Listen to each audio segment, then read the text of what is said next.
Doctor Pankaj वत्सी। Radhe Radhe महाराज जी। महाराज जी, मेरे अंदर नकारात्मक विचारधारा बहुत रहती है, कृपया मेरा मार्गदर्शन करें। मलिन अंतःकरण में ऐसी सोच रहती है। जब हमारे द्वारा कोई गुप्त पाप हो जाते हैं और उनका हमें दंड नहीं मिलता, हमने प्रायश्चित नहीं किया, तो हमको इस तरह जलाते हैं तो हमें निगेटिव सोच में, मतलब ऐसे व्यर्थ की चिंतन, ऐसे नकारात्मक चिंतन जो हमें जलाए, हमें परेशान करे, हमें धर्म विरुद्ध ले जाए, वो मलिन अंतःकरण का। नाम जप करो, उससे ठीक हो जाएगा, बिल्कुल ठीक हो जाएगा। आप नाम जप करो, सही सोच पैदा हो जाएगी, नकारात्मक सोच ही नष्ट हो जाएगी। जो निगेटिव विचारधारा है ये दूसरों को नहीं कष्ट देती है, अपने आप को कष्ट देती है, ये अपने आप को पतन कराती है, अपने आप को जलन पैदा कराती है। नाम जप से ठीक हो जाएगा। जहाँ अंतःकरण पवित्र हुआ तो आप देखना सकारात्मक सोच आ जाएगी। देखो, सोच में ही आनंद है। कोई घटना बुरी से बुरी हो जाए, आपकी सोच पॉजिटिव हो तो आप बहुत आनंदित हो सकते हो, और बड़ी से बड़ी आनंदमयी घटना है आपका निगेटिव सोच हो। एक नकारात्मक सोच के ब्राह्मण थे, तो उनको निमंत्रण देने एक सेठ आया, तो एक और गरीब ब्राह्मण बैठे थे, दोनों को निमंत्रण दिया, घर ले गए, बढ़िया खवाया, 11 दक्षिणा दी। तो जो नकारात्मक सोच वाले थे वो तो उदास निकले। तो एक आदमी ने कहा, क्यों भाई पंडित जी, उदास आप क्यों हो? और एक दूसरा बड़ा प्रसन्न था, उनसे कहा, तुम प्रसन्न क्यों हो? तो जिससे कहा, पूछा तुम प्रसन्न क्यों? तो उसने कहा, आज तो भोजन का भी जुगाड़ नहीं था, भगवान की इतनी कृपा हुई कि भोजन मिला और 11 रुपया भी मिल गए। दूसरे से पूछा, तुम नाराज क्यों हो, उदास क्यों हो? अरे बोले, सोचा था कि जजमान थोड़ा पुष्ट है, अच्छा 101 तो देगा ही, 11 में निपटा दिया, 90 का घाटा हो गया हमारा। तो अब बताओ उसमें जजमान की क्या बात थी? वो अपने आप निगेटिव विचारधारा लेकर वो भोजन भी पाया, 11 रुपया दक्षिणा भी मिली, एक तो खुशी हो रहा है और दूसरा जला जा रहा है कि 90 का घाटा हो गया, 101 तो दक्षिणा देता ही। हमारा विचार था कि 101 10 में निपटा दिया यार, 11 में निपटा दिया, घाटा हो गया। तो हम जो नकारात्मक सोच वाले हैं, तो हमको ही हमारी सोच ही कष्ट दिया करती है। तो ये कष्ट आते हैं हमारे कोई न कोई अशुभ कर्म से। तो हम नाम जप के द्वारा अपने अशुभ कर्मों को नष्ट कर दें तो हमारी भावना ठीक हो जाएगी। तो आपको कौन सा नाम प्रिय है? भगवान का नाम? शंकर भगवान। शंकर जी। तो कैसे जपोगे शंकर जी का नाम? ओम नमः शिवाय, ओम नमः। ये तो गुरु मंत्र लेने पर ही जपा जा सकता है, नहीं तो ये फिर ये और निगेटिव भाव को और पुष्ट कर देगा। क्योंकि मंत्र, वैदिक मंत्र गुरु पद्धति से ही जपना चाहिए, ऐसे मनमानी नहीं जपना चाहिए जैसे आजकल लोग ऐसे नहीं। तो अगर शंकर जी का ही जपना है तो शाम्ब सदाशिव, शाम्ब सदाशिव जप सकते हो आप? जपूंगा। बोलो। क्या? अभी जो हमने बोला एक बार फिर बोले महाराज। अच्छा, इतने में तो पकड़ लेना चाहिए आपको। शाम्ब सदाशिव, श्याम सदाशिव, शाम्ब, श्याम्ब, शाम्ब, श्याम सदाशिव, सदाशिव, सदाशिव और शाम्ब, श्याम सदाशिव, शाम्ब सदाशिव, मतलब अम्मा के सहित पिताजी, श्याम सदाशिव, शाम्ब सदाशिव, शाम्ब सदाशिव। भगवान शिव और आम्ब, अम्बा जगदम्बा पार्वती, पार्वती के सहित भगवान शिव, शाम्ब सदाशिव, शाम्ब सदाशिव, शाम्ब सदाशिव। आप पकड़ लिए, एक बार फिर बोलो। श्याम सदाशिव, शाम्ब, श्याम सदाशिव, सदाशिव तो आपको पता है, सदाशिव, सांब, सांब, सदाशिव। सदाशिव। आप इसको जपिएगा, उठते बैठते चलते फिरते नहा के बिना नहाए कैसे भी स्थिति में। और जब वो मंत्र जपने की बात हो तो किसी गुरु से ले लेना। ये नाम अभी मिल गया है, इसको खूब जपो, ठीक है? आप देखना इसका, ये हम जप करके बता रहे हैं, इसको हमने जप किया है पूर्व में, बड़ा चमत्कारिक है ये। शाम्ब सदाशिव, शाम्ब सदाशिव, मतलब माता जी और प्रभु भगवान शिव दोनों की कृपा प्राप्त होती है इसमें। और वो कृपा कर दें तो बुद्धि की अधिष्ठात्री देवी हैं, या देवी सर्वभूतेषु बुद्धि रूपेण संस्थिता, नमस्तस्यै नमस्तस्यै नमस्तस्यै नमो नमः। और ज्ञान के समुद्र भगवान शंकर हैं। वंदे बोधेम मयम नित्यम गुरुम शंकर रूपिणम। दोनों की कृपा हो जाए, विषम निगेटिव भाव नष्ट हो जाएगा। शाम्ब सदाशिव, क्या? श्याम सदाशिव, श्याम सदाशिव आप कहते हैं, नहीं सांब, सांब, सांब, सदाशिव, सांब, सांब, सांब सांब सदाशिव। निशंक द्विवेदी जी, कानपुर से। राधा वल्लभ श्री राधा वल्लभ श्री हरिवंश महाराज जी। महाराज जी, 2 साल से आपका सत्संग रूपी सानिध्य प्राप्त हुआ, जिससे जीवन में जादुई परिवर्तन आए। आपकी कृपा प्रसाद से मैं धन्य हो गया। प्रभु, बीती होली को आपके दर्शन व कीर्तन का सौभाग्य प्राप्त हुआ।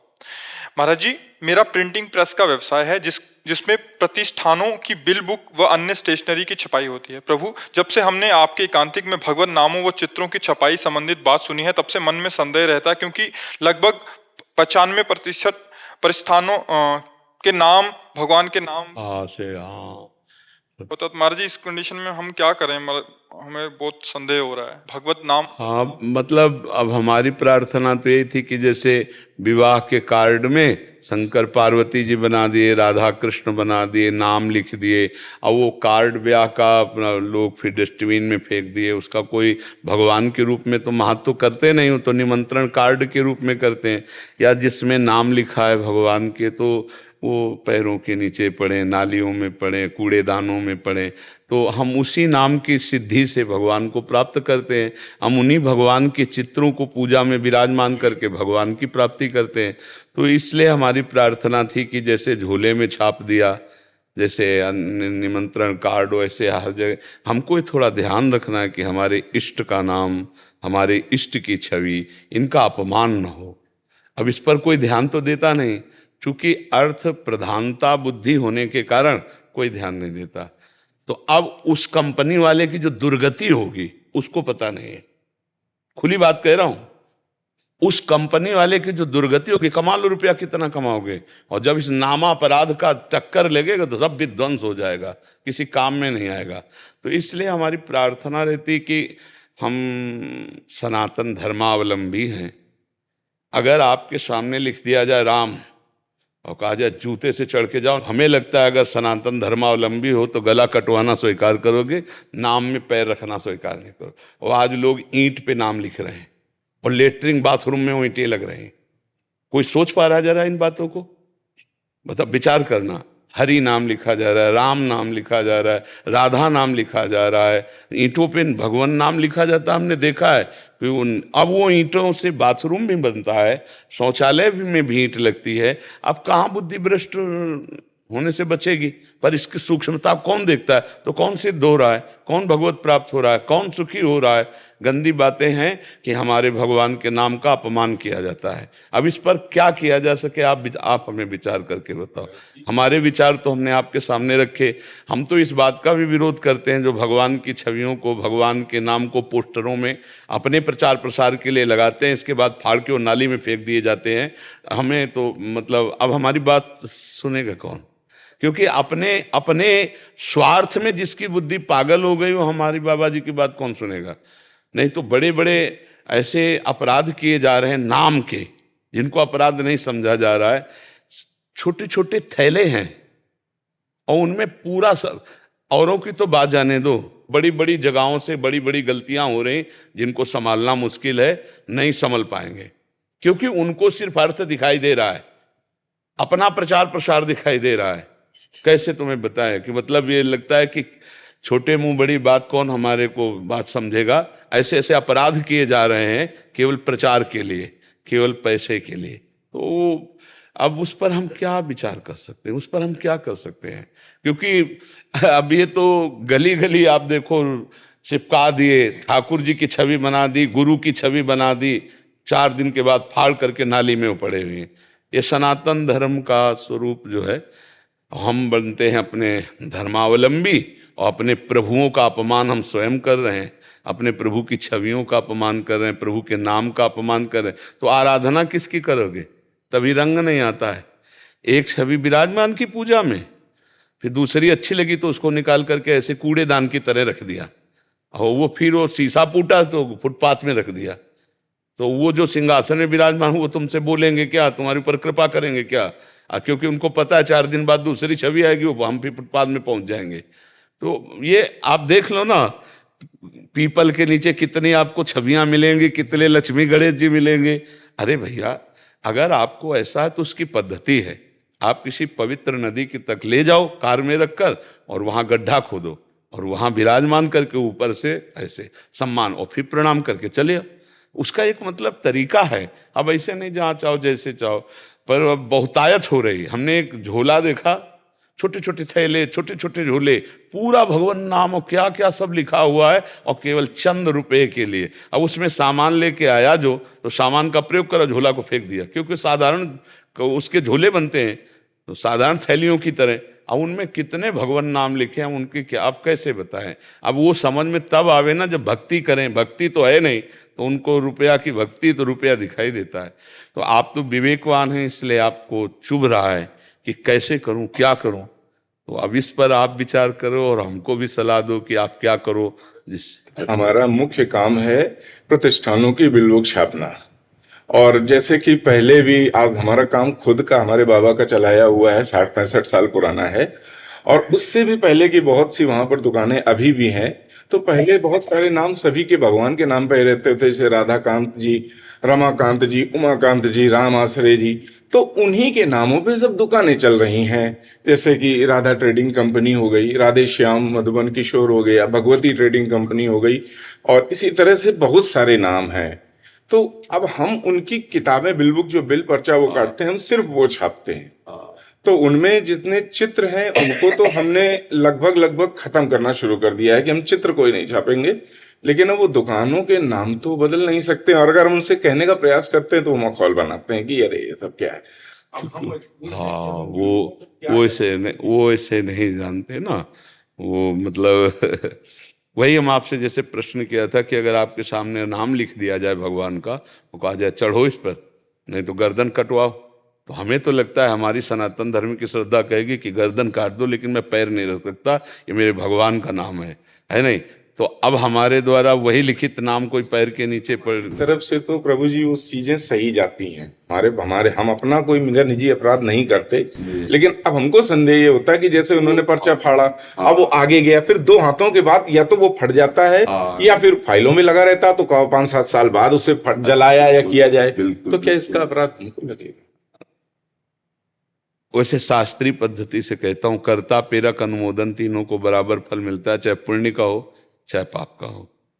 कर्ता, प्रेरक करवाने वाला, अनुमोदन, ठीक है यार, इसमें कोई दोष नहीं, इसे अनुमोदन कहते हैं। जैसे आप वृंदावन, ओहो वृंदावन जा रहे, धन्य भाग, ये अनुमोदन।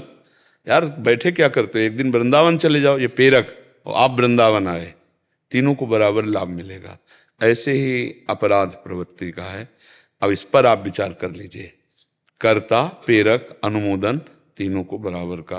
अब इस पर मतलब बहुत बड़ी समस्या आपके सामने है, क्योंकि हम सिर्फ इसी पे आश्रित हैं। हाँ। कोई पुरानी संपदा मेरे पास कुछ नहीं, सिर्फ इसी पे आश्रित हैं। और एक समस्या बार बार ये आती है कि केवल अगर हम चलिए इनको किनारे करते हैं, तो सारे ट्रस्ट, कुछ भी चीजें, अब दृष्टता क्षमा कीजिएगा प्रभु, लेकिन छपाई से संबंधित कार्य है, तो हमें मालूम है कोई भागवतिक किताब भी अगर छप रही है तो भी उसमें पन्ने खराब जरूर होते हैं जी। और वो पन्ने, तो हमारे यहाँ धर्म की ये ऐसी व्यवस्था है कि जो पूर्व ग्रंथ खराब हो जाते हैं, मतलब जिनका हम पढ़, तो उनको हम जा करके प्रवाहित करते हैं या उनको समाधिस्थ करते हैं, उनको समाधि देते हैं, मतलब जमीन पे, और या जल में उनको हम प्रवाहित करते हैं। प्रेस में ही खराब होते हैं। प्रेस जो जहाँ छपते हैं, हाँ, वहां पर खराब होते हैं। जिन्हें ज्ञान है वो शायद बचा लें, अदरवाइज हर जगह पर वो डस्टबिन में। हाँ, बिल्कुल बिल्कुल बिल्कुल। कई बार कुछ सामान में लिपटा हुआ गीता का पन्ना आया है, कई बार गीता जी का पन्ना, मतलब जिसमें पूरा श्लोक सहित अर्थ सहित है, वो को जैसे छोटी कोई पुड़िया है तो उसमें गीता जी के उसमें, क्योंकि रद्दी कागज में बिकी है। जिनको ज्ञान नहीं हो तो अपमान करते ही हैं। पर हमारे जो सनातन धर्म की इस समय दुर्दशा हो रही, वो इन्हीं कारणों से, कई ऐसे कारण हैं जिनको नहीं समझा जा रहा है। छोटी सी कामना करके मंदिर बनवा दिया, लेकिन जल चढ़ाने वाला कोई नहीं है। गांव में मंदिर है, अब उनकी व्यवस्था नहीं है, पशु पक्षी ऊपर जा रहे हैं, बैठ रहे हैं, लघु शंका कर रहे हैं, कोई मतलब कई तरह की भारी अव्यवस्थाएं हमारे धर्म में चूक होती चली जा रही, जिन पर नहीं ध्यान दिया जा रहा है।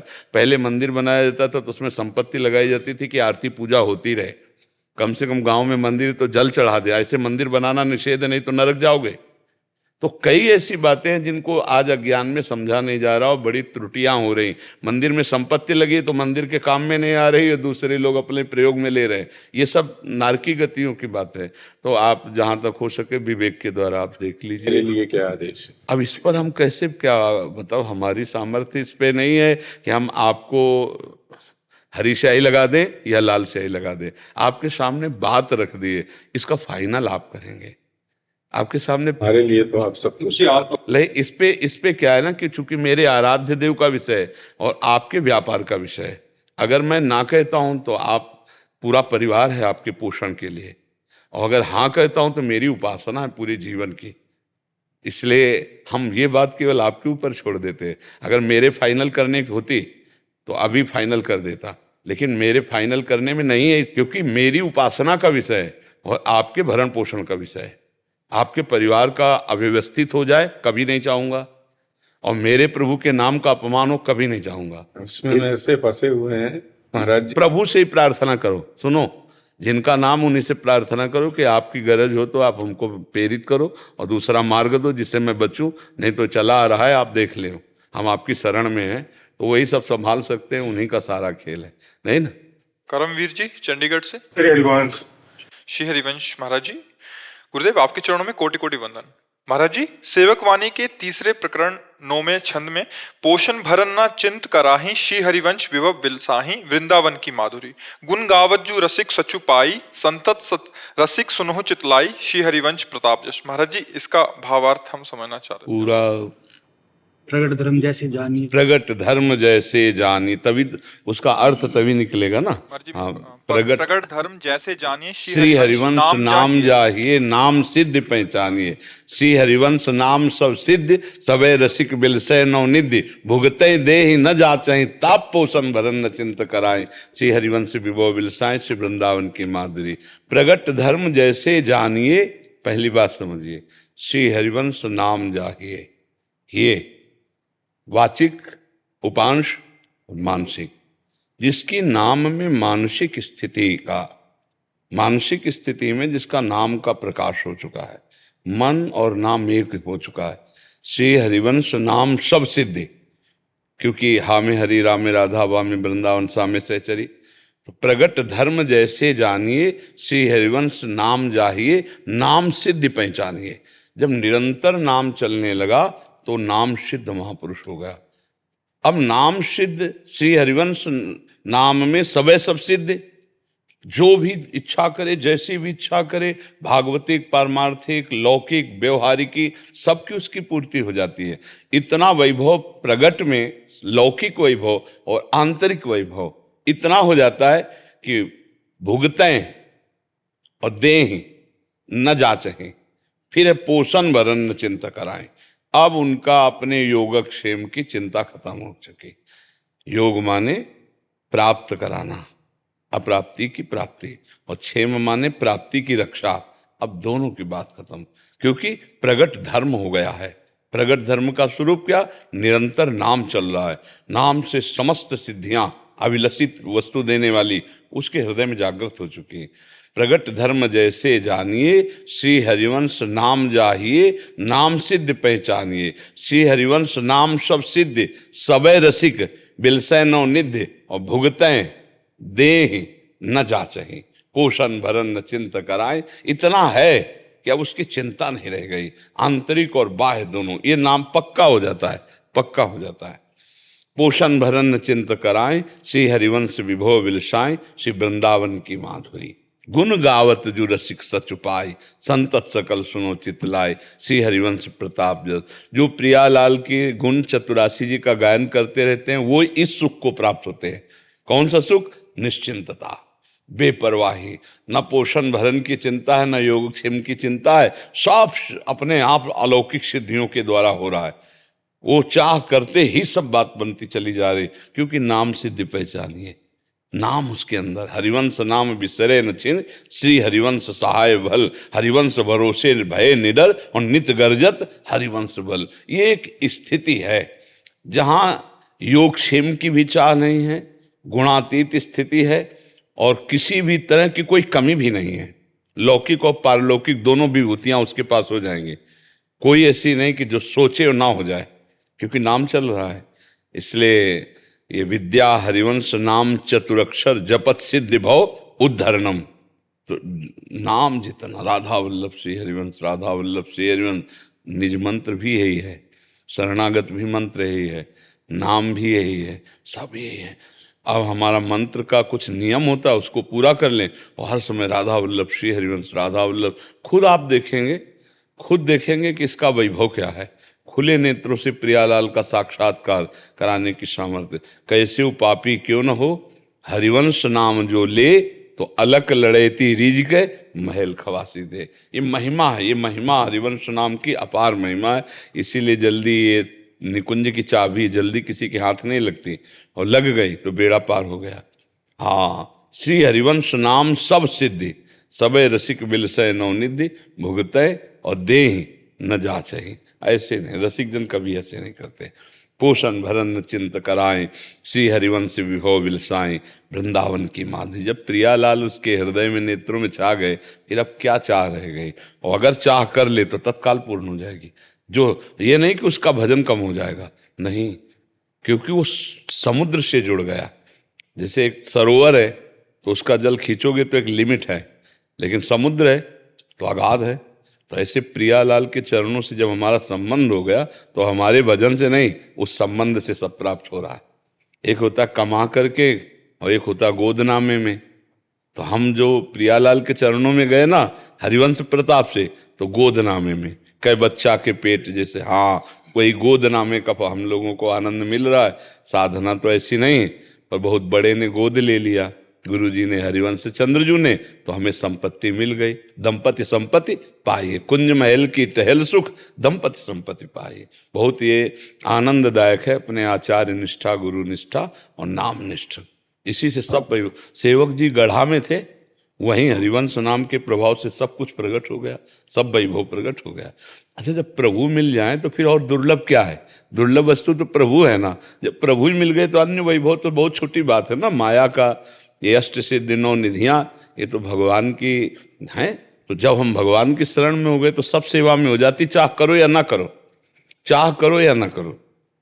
देखो, एक दिन अपने उदर पोषण के लिए अगर हम जाएंगे तो भरेगा पेट, नहीं तो नहीं भरेगा। ये स्थिति थी। मान लो बीमार हैं, 3-4 दिन नहीं गए तो भूखे ही रहे। मिश्री की सिवा कुछ नहीं रहा। 250 ग्राम मिश्री एक ब्रजवासी दे देते थे, तो इतनी भोग लगाते थे अपने श्री जी को। और आज 300-400 साधक एक बार में बाल भोग, राजभोग, शयन भोग। हम श्री जी के बल से जीते हैं और सब श्री जी चला रहे। ऐसा नहीं कि कोई दिन बाल भोग ना बने, कि राजभोग ना बने, कि और रोज फूल बंगला बनता है। हम कहाँ तक गिनवावे। नहीं है, किसी के यहाँ तो उत्सव होता है तब फूल बंगला बनता है, और अपनी श्री जी का तो हर रोज बनता है। मंगला की और पोशाक, श्रृंगार की और पोशाक, और जिंदगी में हम कभी पोशाक नहीं पहला। पोशाक के यार मतलब क्या, ये क्या है। उन्हीं का तो सब प्रताप है, उन्हीं का तो वैभव है। बिल्कुल आप समझो, भगवान की अतिशय पोषण भरन चिंता कराए। हम ये देख रहे हैं कि अगर हमको नमक की जरूरत है ना तो नमक आ जाता है, घी की जरूरत है ना घी आ जाता है। देनहार कोई और है, देत रहे दिन रहे। भाई लगता है कि अगर हम कहेंगे नहीं किसी से तो कैसे चलेगा, हम मांगेंगे नहीं तो किसी से कैसे चलेगा। जब हम मांगते थे तब भूखे रह जाते थे रोटी मांग ले जाते थे तब भूखे रह जाते थे। जब भरोसे पे हो गए तो भंडारे चल रहे। ले, जब जहां जैसा होना होता है श्री जी वैसे ही सब कर देती है। बिल्कुल समझ, हम मांगते नहीं ना तो हमारी श्री जी उतना ही देती जितने से काम चलेगा, उससे ज्यादा नहीं और उससे कम नहीं। बिल्कुल पक्का समझो, हिसाब पक्का चलता है। तो पोषण भरन चिंत कराएं से ये हम इसलिए आपको उदाहरण दिया कि आपके घर में तो 4-6 लोग होंगे, हमारे घर में 400-500 लोगों का भोजन बनता है। सोचो, एक आदमी होता है, अपने परिवार के खर्चे में कपड़ा लत्ता मंजन दातुन ये सब गिनाए थोड़ी जाते, सबका सब चल रहा है, बादशाही की तरह चल रहा है और प्रभु सबका दे रहे हैं। तो ये है श्री हरिवंश विभव विलसाएं श्री वृंद। और इतना ही नहीं कि ये लौकिक बात है, पारलौकिक आप देख लो, खुद आंखों से देख लो। नौजवान बच्चे हैं, सब आंख नीचे करके चुपचाप भजन में लगे, किसी से कोई मतलब नहीं, कोई प्रपंच नहीं। ये आचार्य कृपा, ये राधा रानी की कृपा का स्वरूप है। अपना बेटा तो संभाला नहीं जाता, 1-2 बेटे हों तो अपनी आज्ञा में, तो ये दूसरी माता पिता से पैदा हुए हमारी आज्ञा में कैसे रह सकते हैं। अपने मन को और कलयुगी बच्चे हैं, पढ़े लिखे हैं। अब ऐसा हो कि भाई जन्मे और बाबा जियों के बीच में रख दिया गया तो भाई एक अलग चीज़ है, लेकिन कोई इंजीनियर है, कोई मतलब सीए है, कोई ऐसे पदों में पहुंचे हुए बच्चे, सरकारी नौकरी, मतलब पूरा ज्ञान संसार का है, और वो मन को मार के रख रहे हैं। ये बहुत बड़ी लाडली जी की कृपा। तो योगक्षेमम बाह्यम स्वयं भगवान कर रहे हैं। इसलिए हम ये प्रभुता नहीं जना रहे, हम उन्हीं प्रभु की बात बता रहे हैं कि जब हम भरोसे पे प्रभु के हो गए तो साफ कार्य चल रहा है, किसी से कोई मतलब नहीं। बस थोड़ी देर के एकांतिक के बाद आरती हुई श्री जी को हम एकांत हो गए। अच्छा, हम कह रहे कल से बिजली कट जाए, हम बाबा जी हैं, वैसे रहेंगे। भोजन न मिले तो हम वैसे कीर्तन करेंगे, चरना में फिर हम मांगने चले जाएंगे। 10-20 गांव हैं बहुत दूर दूर से, जाओ सब अपनी अपनी साइकिलों पैदल दौड़ के रोटियां मांग के लाओ, खाओ, भजन करो। बाबा जी हम किसी के सहारे थोड़ी, हम तो भगवान के सहारे हुए। तो हम तो बाबा जी हैं, तो ऐसे कर सकते हो, तुम गृहस्थ हो तो तुम्हारे घर पहुंच जाएगा, पक्का समझ लो। किसी न किसी बहाने से परमात्मा ऐसी व्यवस्था कर देता है, पक्का व्यवस्था कर देता है। बस भरोसे पे हो जाए तो सब काम बन जाएगा। वो एक राधा बाबा के चरित्र में बरसाने के महापुरुष की बात आई थी। उनके कपड़े की दुकान थी और राधा राधा राधा राधा लाडली जी के प्यार में इतने डूबे कि अब दुकान में भी अरुचि हो गई, दुकान भी बंद हो गई। और वो पागलों की तरह बस मतलब जो जैसा बावरापन होता है ना, बस वो खिड़की से लाडली जी के महल की तरफ देखते रहते हो, मेरी लाडली राधा राधा राधा। अब कोई काम काज नहीं, कुछ नहीं। तो थोड़ा सा कुछ जेवर थी तो उससे गुड़ खरीदा उनकी पत्नी ने और उसको रख लिया कि बेटी के ब्याह के समय कुछ थोड़ा महंगा करके बिकेगा तो काम में आ जाए। और गर्मी में गुड़ सब पिघल करके वो कच्ची कोठरी में थी तो सब बह गया। और उनको तो लगा कि अब कैसे ब्याह होगा, बेटी का ब्याह करना। तो वो गुड़ खोद करके बाहर फेंक रही थी, तो ऐसे खोद जो ही खोदे तो उसे मोहरे निकली थी, नीचे मोहरे। बाबा के चरित्र में राधा बाबा उनकी बड़ी महिमा गाते थे उन महापुरुष की। और ऐसा धूमधाम से राजा महाराजे की तरह सब वैभव, मकान बन गया सब। तो अब और लोगों ने सोचा उनके परिवार के कि जरूर, तो वहाँ और खुद कुछ नहीं था, वो केवल उन्हीं के लिए था। देने कहते ना, देने वाला जब देता है तो चप्पल फाड़ के देता है तो ऐसे होता है उसका खेल। वो कहाँ से कैसे विधान बना दे कुछ पता नहीं। बहुत लीला बिहारी भगवान है, बस आश्रय ले लो, भजन करे। तो ये महापुरुषों के वचन है कि पोषण भरन न चिंत कराएं, श्री हरिवंश विभो विलसाएं, श्री वृंदावन की मात। भरोसा रखे, अपना कर्तव्य करता रहे और भरोसा रखे, बढ़िया काम हो जाएगा। अब अपना कर्तव्य ना करो तो फिर भरोसा नहीं माना जाएगा, जब तक करने लायक हो। और अगर स्थिति नहीं करने लायक है तो आके संभाल लेगा, पक्का संभाल लेगा। भगवान के वचन है, अनन्यश्चिन्तयन्तो माम ये जनाः परिपासते तेषां नित्याभियुक्ता नाम योगक्षेमं वहाम्यहम्। मैं उसके योगक्षेम का स्वयं वाहन कर लेता हूँ। एक ब्रजवासी थे, हम योगक्षेम की बात कर रहे हैं। वो बिहारी जी के सिवा कहीं नहीं जाना और वृंदावन के बाहर नहीं निकलना। अब बेटी ब्याह लायक हुई, हम रोटी मांगने जाते थे तो हमसे कहा, बाबा कुछ तो विचार करो, बिटिया ब्याह लायक है और बस सुबह से बिहारी, शाम के बिहारी, दोपहरी में बिहारी जी, तो कहीं बाहर निकलोगे नहीं तो कैसे ब्याह हो जाएगा। बोले, बाबा तुमसे सच्ची कहते हैं, हम बिहारी जी के भरोसे हैं, अगर इसका ब्याह होना होगा तो घर बैठे हो जाएगा, नहीं होगा तो नहीं होगा। लेकिन हम न वृंदावन छोड़ने वाले न जाने, आपको सच्ची कहते हैं। एक दिन शाम के गए तो बोले, बाबा वाह, बोले देखो दूल्हा बैठा है इंजीनियर गुड़गांव में, और लाया जानते कौन, परमहंस एक साधु थे, वो लाए थे। उसने कहा, मुझे इतने महाभागवत घर में बेटी मिल रही, बेटी से बातचीत की, बोले 1 रुपया नहीं, हम खुद आएंगे, सारी व्यवस्था यहाँ करेंगे, ब्याह करके हम ले जाए। ऐसे किया। आश्चर्य में, जैसा वो सोच रहे थे वैसे बिहारी जी करतुम अकर्तुम अन्यथा कर। और इतना सुंदर पढ़ा लिखा, जब इंजीनियर, तो उसने स्वयं उस परिवार को स्वयं वरण। और एक परमहंस साधु थे जो उनके यहाँ आते थे और उनके यहाँ भी जाते थे, तो वो लिवा के लाए थे बिहारी जी के दर्शन कराने। फिर कहा कि हमारे एक भगत है, उनकी बिटिया है, अगर आप ब्याह कर तो उनका अगर हमें पसंद आ गई तो। जब घर का माहौल देखा तो भागवती को तो देव कन्याएं थी ब्रजवासिनी, बहुत सुंदर ब्याह सब। हम भगवान के भरोसे में घर बैठे सब हो जाता है, और अगर अपना भरोसा रखे तो बहुत ही परेशानी है। देखो समस्या ही संसार में। तो ये है भरोसे की बात। खूब नाम जप कर रहे, और हरिवंश भरोसे भय निडर नित गर्जत हरिवंश बल। तो प्रभु के नाम के बल में सब समाया हुआ है। ये हम अपने उदाहरण से खुद देख रहे। एक पक्ष देखा है वो, और एक पक्ष देखा है भगवान का भरोसा और भगवान के आश्रय, कोई कमी नहीं है। बस चाह मत करो, चुप रहो, देखते रहो, हर व्यवस्था हो जाएगी, हर बात बन जाएगी। हमारा किसी चंदा से नहीं बना है, हमारा किसी के डोनेशन से ऐसे नहीं बना है। हमारे जो प्रधान शिष्य है, अपना जीवन अपनी संपत्ति से ऐसे आकर खेल है।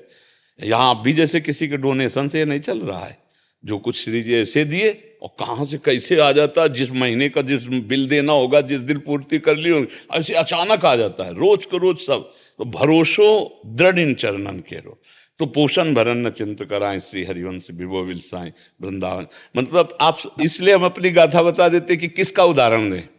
उदाहरण हम अपना उदाहरण देते हैं कि वो प्रभु कैसे चलाता है, कैसे इच्छाओं की पूर्ति करता है, ये उसका कृपा प्रसाद। और ये नहीं कि मेरा ही, आप खुद भरोसा करके देख लीजिए।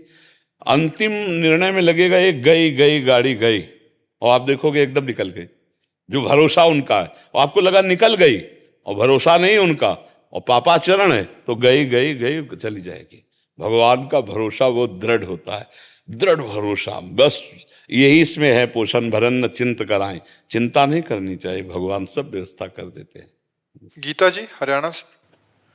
राधे राधे। राधे राधे महाराज जी, आपके चरणों में कोटि कोटि प्रणाम। गुरुदेव, यहाँ आपके दर्शन करके यहाँ सबको शुद्ध निर्मल भक्ति भाव को देखकर मेरा मन भी इसमें डूबने को करता है। जब यहाँ होती हूँ घर भूल जाता है, परंतु घर जाकर इस आनंद को छोड़कर संसार में खो जाती हूँ। यूं ही जिंदगी बीती चली हाँ, जाती है। मतलब परमाणुओं का प्रवाह होता है ना, तो जैसे साधु महात्माओं के बीच में ये धाम है, यहाँ रात दिन कीर्तन कथा, यहाँ लगेगा यही जीवन है। अब वहाँ लड़का बच्चा परिवार मोह ममता के परमाणु, तो वहाँ जाकर वो अच्छा लगेगा। तो उत्तम बात है कि यहाँ की परमाणुओं से इतनी बैटरी चार्ज करो कि वहाँ इतना डिस्चार्ज ना हो जाए कि नाम छूट जाए, भगवत कथा छूट जाए। अगर ऐसे सावधान, तभी हम कहा करते महीने 2 महीने में वृंदावन आना चाहिए। एक दिन का अगर समय निकाल लोगे तो जैसे मोबाइल की बैटरी डिस्चार्ज नहीं हो जाती, फिर चार्ज कर लो तो फिर चलता रहे। महीने 2 महीने आओगे, सामने बैठोगे, यहाँ के परमाणु जैसे, तो ये आपको प्रभावित करेंगे। वैसे तो मोबाइल से भी प्रभावित कर देंगे, मोबाइल्स का भी बहुत बड़ा योगदान है। जैसे आप एकांत में शांत सत्संग सुनोगे, वो आपका परिवर्तन कर देगा, क्योंकि सत्यवाणी परिवर्तन कर ही देती है। तो अगर कहीं सामने हो तो उसका विशेष प्रभाव होता है, क्योंकि हम हाव भाव दृष्टि ये सब प्राप्त करते हैं ना, तो इससे हमें पावर मिलता है। दरस परस अगनास बास निज संग करो दिन, तिनमुख हरिजस सुनत श्रवण मानो न तृपित छिन। सेवक जी महाराज कह रहे हैं, जिनके दर्शन से संभाषण से पाप नष्ट होते हैं। तो जब पाप नष्ट होते हैं तो मन आह्लादित होता है, तो लगता है यही ठीक है, नाम जप करें, खूब भक्ति करें, प्रभु के दर्शन करें, नाम कीर्तन करें, सत्संग सुने, ये अच्छा लगेगा। और जब हम संसार में जाते हैं तो फिर धीरे धीरे हमारा हृदय मलिन होने लगता है, फिर वो सब अच्छा लगने लगता है। तो हमें लगता है कि ऐसा हम अभ्यास करें, ऐसा स्वभाव बनाएं कि यहाँ जैसा हमें लगता है वैसी स्थिति वहाँ भी बनी रहे। तो उसके लिए नियम पकड़े जाते हैं, इतना नाम जप करेंगे, इतनी रोज भागवत पढ़ेंगे, इतनी चतुरासी जी पढ़ेंगे, ये ठाकुर सेवा करेंगे, उनको बिना भोग लगाए पाएंगे नहीं। तो हमें लगता है भाव बनने लगेगा, क्योंकि अगर सबके भाव ना बनते तो सब वृंदावन में ही थोड़ी, फिर भक्ति कैसे होती? फिर तो भक्ति का एक केवल क्षेत्र ही मात्र में हो जाता कि अगर ब्रज 84 कोष में हो तो भक्ति होगी, अन्यथा नहीं होगी। ऐसा नहीं है। अगर भक्ति का रंग बढ़ाया तो गोरखपुर में गीता वाटिका में भाई जी और पूज्य राधा बाबा ने वृंदावन का भाव प्राप्त कर लिया। आज भी वहाँ सैकड़ों साधक भजन करते हैं। तो कहीं भी रहा जाए, यदि हम भजन का भाव करें, जब लंका में विभीषण जी ने भक्ति प्राप्त कर ली है, नहीं प्राप्त कर ली, घोर राक्षसों के बीच में, तो हमें लगता है हम कहीं भी भजन कर सकते हैं। थोड़ा हम मजबूत बने और सत्संग सुने और नाम जप का नियम रखें, तो हम फिर नहीं फेल होंगे।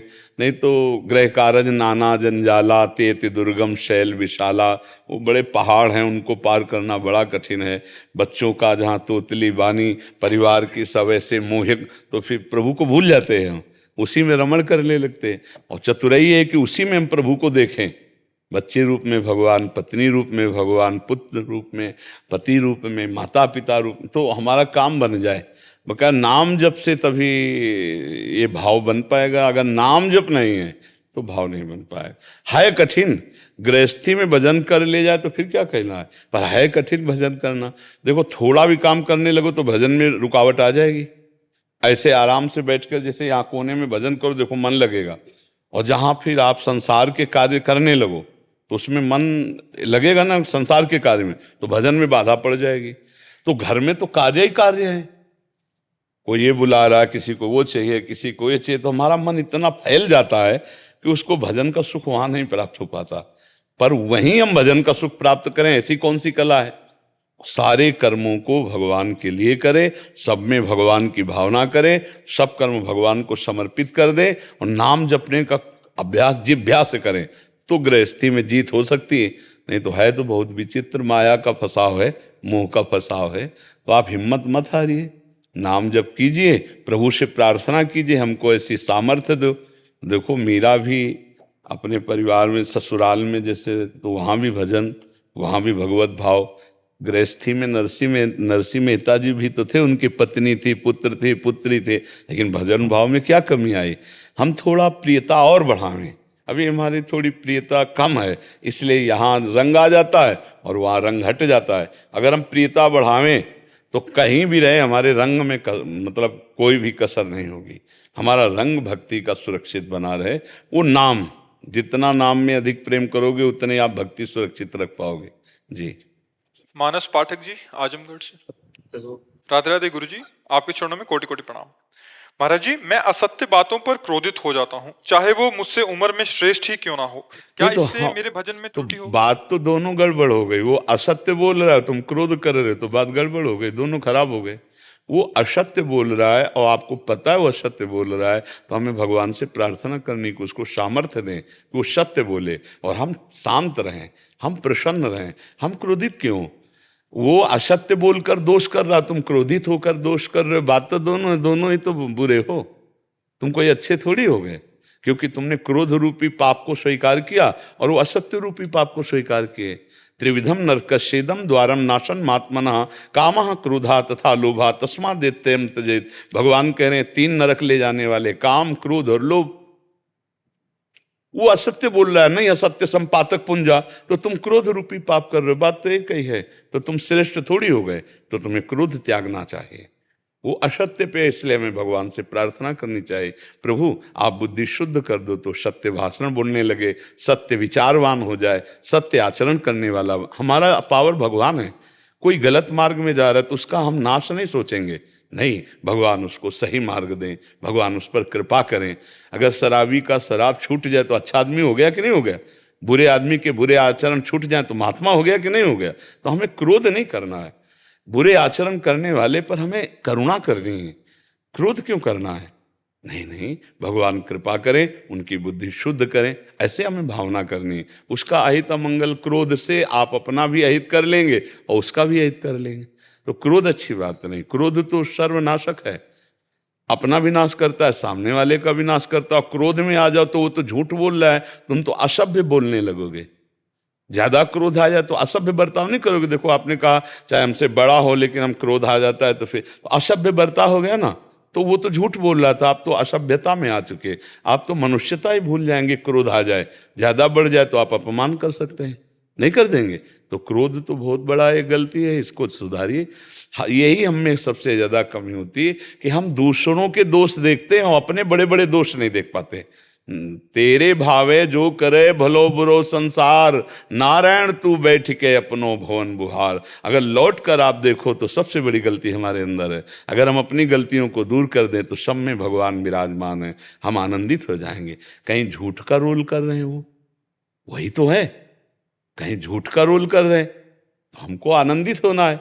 हाँ, हमसे अगर वो पूछे कि मैं गलत हूं क्या, तो हम प्रार्थना कर देंगे कि आप गलत हैं, आप झूठ बोलते हैं, अगर झूठ बोलना छोड़ दें तो बहुत अच्छा हो जाए। लेकिन अगर वो हमसे नहीं पूछेगा तो हम इस बात में आनंदित रहेंगे, मेरे भगवान इस रूप में झूठ की लीला कर रहे हैं। 3 प्रकार की लीला हो रही, एक हो रही सतोगुणी, एक हो रही रजोगुणी, एक हो रही तमोगुणी। एक है सृजन लीला, एक है पालन लीला, एक है संहार लीला। तीनों लीला मेरे भगवान की हैं। हमको किस लीला में लगा है ये हमें देखना है, हमको किस लीला में जाना है हमको ये देखना है। तो क्रोध का त्याग करके असत्य भाषण करने वाले पर भगवान की प्रार्थना करके उस पर करुणा करनी चाहिए, ना कि क्रोध करके हम असभ्य व्यवहार करें। ठीक है, ले बाबा प्रसाद लो पहले तो भगवान को, ठाकुर जी को बहुत कृपा करी। तब ठाकुर जी कल सेवा महोत्सव भी अपनी मेल में नंदगाम में प्रेरणा करी ठाकुर जी ने, ये पटका है। अभी तो तुम्हारे गुरु जी के पास भी जानो है। हाँ, क्योंकि सेवा महोत्सव में आप आ नहीं पाए, वे तो आ गई, ललती बाबा हर वे सब आ गए। गुरु जी के यूं कह रहे स्वास्थ्य में एक भाव आ रहा है, यार नहीं ब्रज राजकुमार सो, प्यार नहीं ब्रजवासिन को सो, हेते नहीं भक्त बराबर और देश नहीं ब्रज मंडल रेसो, और नाम रटते यहाँ कृष्ण राधिका और यमुना जल जैसो।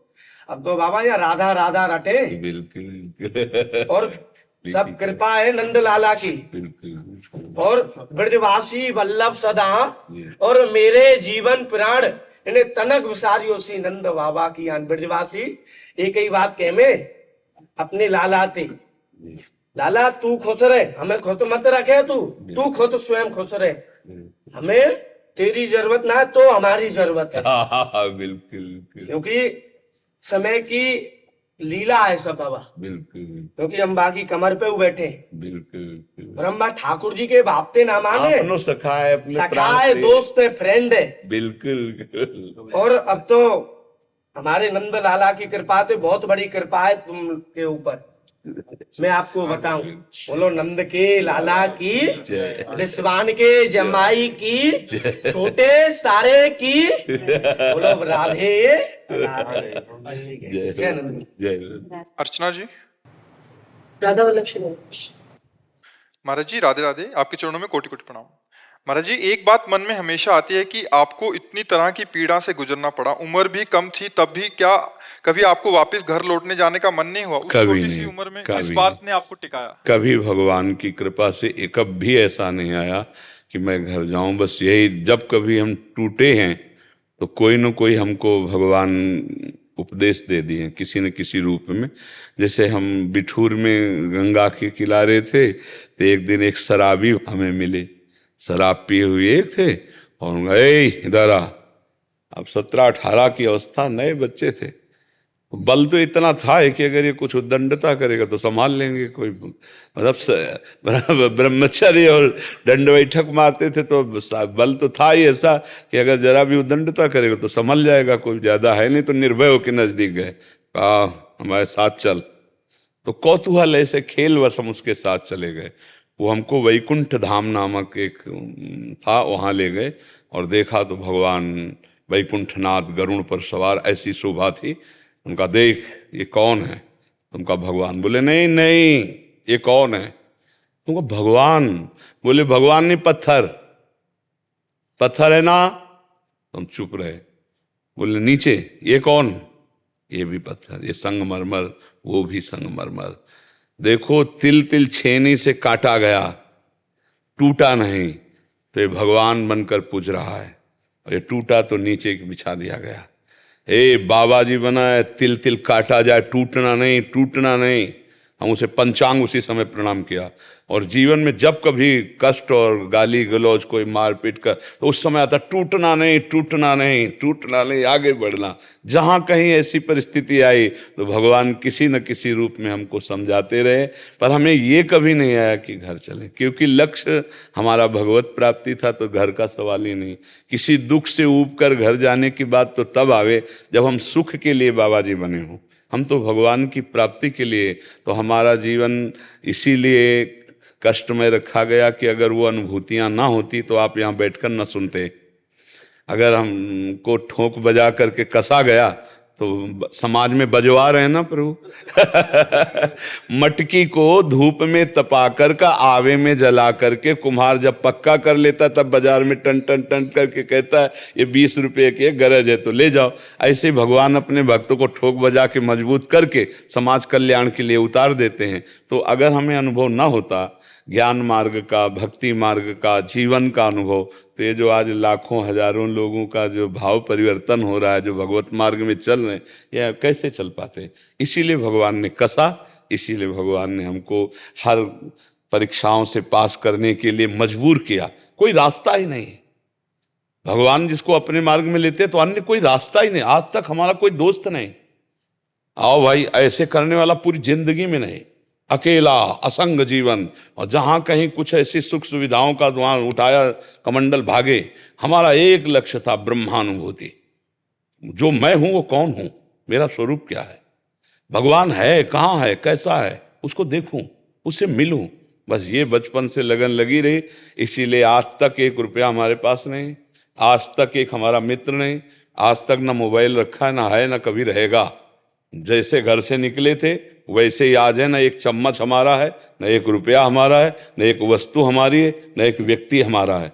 सब श्री जी के है, श्री जी के भाव। कहीं भी प्रेमानंद की दस्तखत की जरूरत नहीं।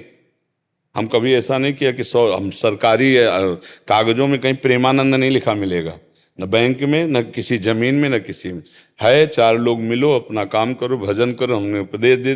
कष्ट से वो डरे जो सुख के लिए निकला हो, लेकिन जिसने कष्टों को ही अपने गले लगाया हो वो फिर कैसे डर सकता है। बाबा जी कोई भी जब घर से निकलता है, तो हम पहले दिन जब घर से निकले थे तो हमारे मन ने हमसे 3 प्रश्न किए थे। पहला प्रश्न कि यहाँ तो अम्मा पवाती हैं, अब 13 वर्ष के थे, बाहर भोजन कौन पवाएगा। दूसरा प्रश्न कि यहाँ तो घर में रहते थे, वहां कहाँ रहोगे। तीसरा, पूरी जिंदगी किसके सहारे काटोगे। उस छोटी अवस्था में 3 प्रश्न, और तीनों का उत्तर एक ही था, श्री भगवान। जहां रखेंगे वहां रहूंगा, जो खवाएंगे वो खाऊंगा, और जैसे काटेंगे वैसे काटूंगा। तो आज जो भी अवस्था शरीर की हो, 52-55 के तो ऊपर ही है, पूरा निर्वाह करते हुए भगवान आप सबके बीच में बैठा ले हुए। 20 वर्ष से तो किडनी खराब चल रही, आज तो सब कुछ है। अभी मात्र 10-12 वर्ष पीछे दवाई के पैसे नहीं थे, कोई पूछने वाला नहीं था कि तुम भोजन पाए कि नहीं पाए, कोई पानी देने वाला नहीं था। आज के 10-12 वर्ष पहले, ये तो उनका कृपा प्रसाद है। बदल दिया, गेम बदल दिया। है, अभी हम पीछे वाले बैच में ये कहते थे, जब मांग के खाते थे तो भूखे रहते थे, और आज भरोसे पे हो गए तो 400-500 का रोज भोजन बनता है। दिल हार कोई और है, देत रहते दिल रेल। और आपको सच्ची बताएं, जब कभी हमें कष्ट पड़ा है, तो जैसे दुख में अपनी माता बच्चे को गले लगा लेती ना, ऐसे भगवान का हमें प्यार मिला है। हर क्षण हमें अधिक से अधिक भगवान का प्यार मिला है। हम कभी इंसान के प्यार की तरफ आज तक कोई ऐसा नहीं है। कोई एक मित्र तो होता है ना जिंदगी में, कोई एक मित्र भी नहीं है। भले कोई कहे कि हम उनके मित्र हैं, लेकिन आज तक कभी किसी से मित्रता नहीं और कभी किसी से शत्रुता नहीं। अकेली यात्रा रही पूरी गंगा के किनारे, हरिद्वार के पहले से लेकर काशी तक, बस इतने जीवन रहा है हमारा। गंगा के किनारे ही बस इतने घूमना, इतने में ही निरंतर भजन परायण। जो गंगा किनारे आश्रम, किसी में 2 वर्ष रुक गए, किसी में 1 वर्ष रुक गए, किसी में 6 महीने रुक गए, ऐसे पूरा जीवन व्यतीत कर फिर ये जो लगभग 26 वर्ष हो गए वृंदावन वास करते हुए।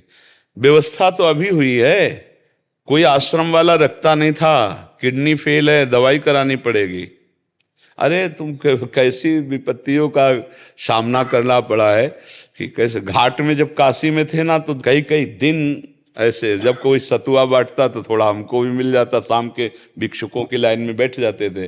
कभी कोई मीठा बांटा तो ऐसे मिल गया, रोटी दाल सब्जी, ये तो सवाल। और ये नियम लिया था गुरु के आगे, नहीं तो वहाँ बड़े बड़े भंडारे होते रहते। काशी में कोई कमी थोड़ी। मारवाड़ी क्षेत्र तो ऐसा है, आप 24 घंटे चले जाओ भोजन मिल जाएगा आपको काशी में। लेकिन नियम लिया था कि काशी के घाट में आकाश वृत्ति में जो आएगा वही लेंगे। पैसा कभी जीवन में पास नहीं रखेंगे, कभी मांगेंगे नहीं, किसी आश्रम नहीं जाएंगे, और घाट में रहेंगे। घाट में जो मिलेगा तो गुरु के सामने जो वचन लिए थे वो उसी अनुसार जीवन व्यतीत हुआ। फिर भगवान महादेव जी ने कृपा की, यहाँ वृंदावनेश्वरी से बात करके ट्रांसफर कर दिया, काशी से ट्रांसफर वृंदावन कर दिया, ऐसे चला। तो आप लोगों को लगता जरूर है कि बाहरी एक कष्ट है, लेकिन इसमें जो हमको प्यार मिला है वो शब्द नहीं कि हम बता सके। हमारे प्रभु का दुलार, हमारे प्रभु का प्यार मिला है। जब एकांत में कष्ट से पीड़ित होकर के मन प्रभु को पुकारता, उस समय जो आनंद मिलता, उस विधा में थोड़ी आनंद है। एसी में बैठ के प्रभु को पुकारा जाता है क्या? हा कृष्ण। एसी में आएगा?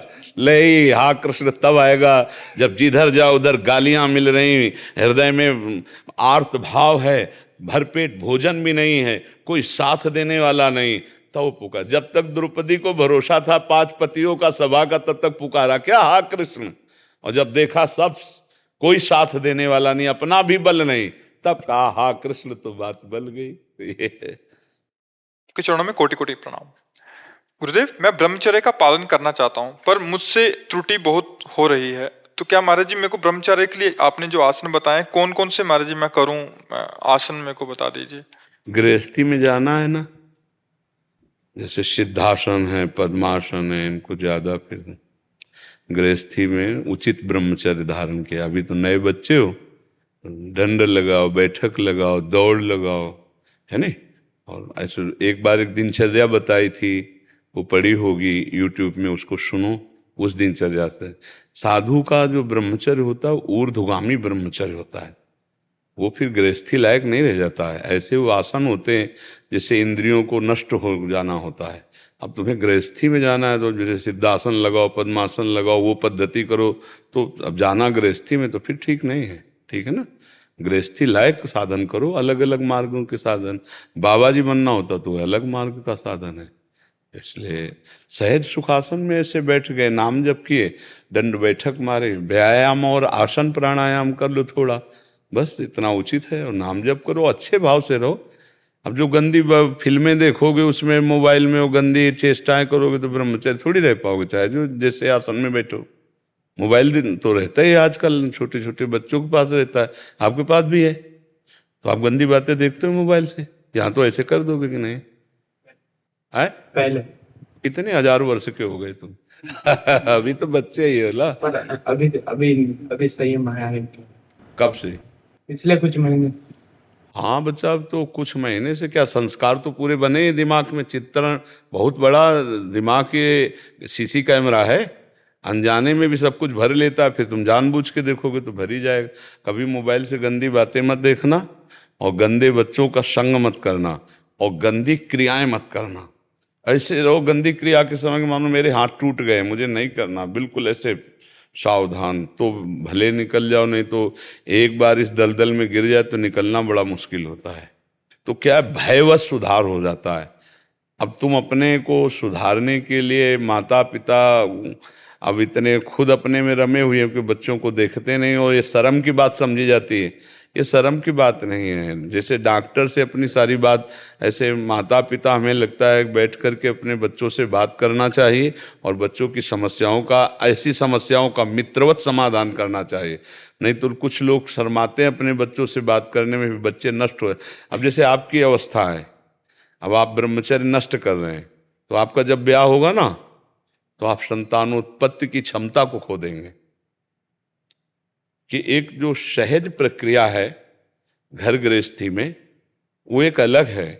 ये जो प्रक्रिया है, इससे नस नाड़ियाँ घर्षण के द्वारा नष्ट हो जाती हैं और सामर्थ्यहीन हो जाती हैं। फिर वो न वैराग्य लायक रह जाता है, न भोग लायक रह जाता है। इस अवस्था में बहुत संयम की जरूरत है।